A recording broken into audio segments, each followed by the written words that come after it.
5 Georgia counties have now voted to censure the 3 top Republicans in the state: Governor Brian Kemp, Lieutenant Governor Jeff Duncan, and Secretary of State Brad Raffensperger. 5 counties of Whitfield, Appling, Baldwin, Fulton, and DeKalb, have voted to censure these Republican leaders, the same Republican leaders that they voted for and they supported. But the Republican parties of those 5 counties censured these individuals because they did not, in their own words, show enough loyalty to Donald Trump. It's not that they weren't loyal to him, it's that it wasn't enough loyalty. You know, I mean, you're a good lapdog, but every time I open the front door, you run out. So you're loyal, but you're not that loyal, right?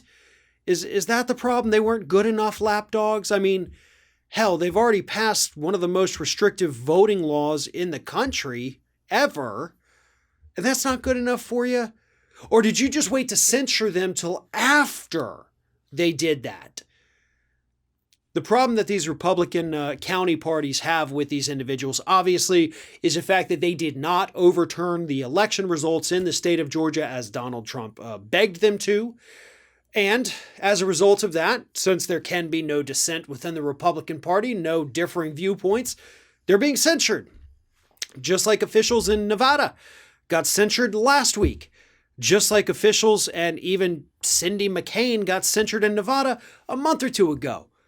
They cannot stand for any Republican to not stand firmly behind Donald Trump and everything he says, even if it's a lie. That's the problem with these counties. That's the problem that they have with these individuals. I mean, Brian Kemp is as loyal of a Republican lapdog as you can get. The guy is an absolute scumbag. But even that's still not enough.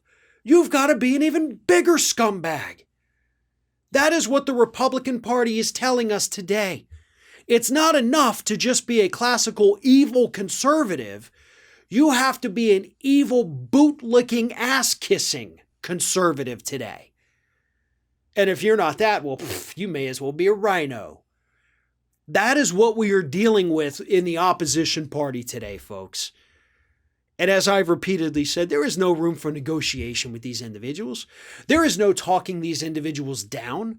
There is no compromise to be had with individuals willing to do this within their own party.